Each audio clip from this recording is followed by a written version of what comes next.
Hey, this is Dwayne Smith at AthensTennis.com. Today I want to talk to you about drop shots and drop volleys. When to hit a drop shot and drop volley, and also how to hit a drop shot and drop volley. Now, the drop shot and the drop volley is a great shot because it's a good way to demoralize your opponent. It's a good way to force baseliners to come up to the net where they're not comfortable. It's a good way to run your opponent ragged from side to side, up and back, and that type of stuff, so it tires people out. Now, drop shots usually are going to be hit by intermediate and advanced players. It's kind of hard for beginners to hit drop shots. They're just trying to get the ball back into play. But when you become an intermediate player or an advanced player, then of course drop shots, you should start using them and incorporating them into your game more often.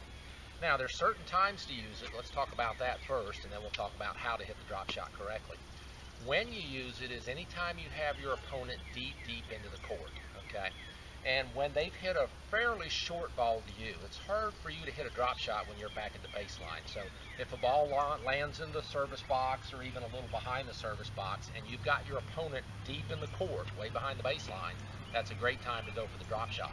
Also, if you have them pulled off to the side of the court, if you have them way off to the right, you want a drop shot back to the left, or if you have them way off to the left, drop shot back to the right. So you want to make them run as far as possible when you're hitting that drop shot.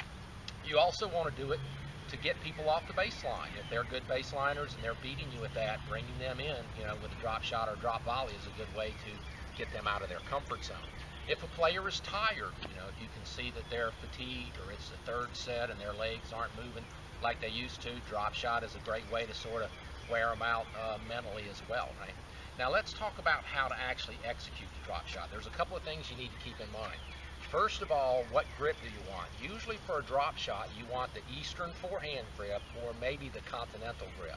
It's hard to hit a drop shot when you have that Western grip, so usually you want to switch to the Eastern forehand or the Continental grip.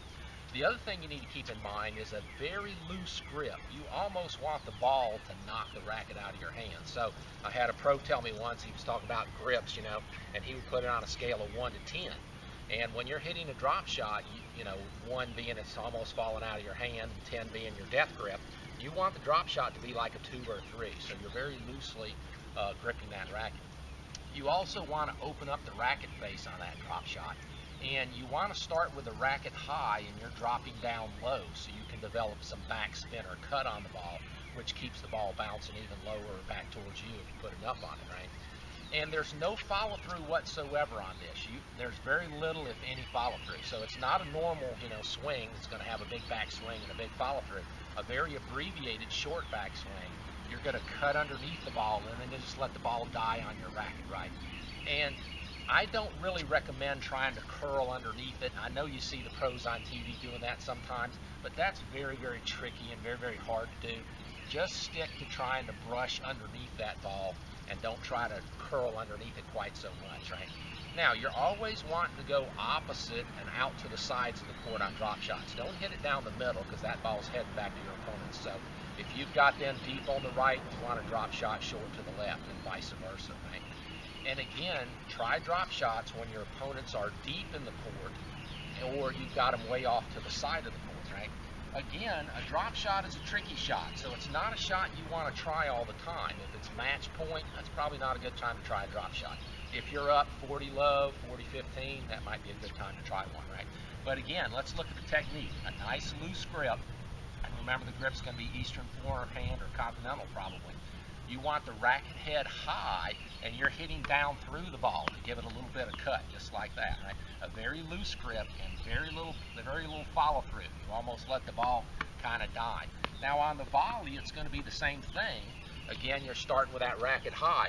Now you're almost recoiling as the ball comes on the volley because you're hitting it in the air. So as the ball comes, you're almost letting the racket go back to really take the pace off the ball. It's also hard to hit a drop shot on a ball that's coming with a lot of pace. So if somebody hits you a ball with a lot of pace, that's probably not a good opportunity for you to try a drop shot. It's also difficult on high balls to drop shot. So it's easier if it's around your shoulder or around the knees to hit that drop shot or that drop volley. But it's a great shot to add to your game. Dwayne Smith, AthensTennis.com. Get out there and hit some tennis balls.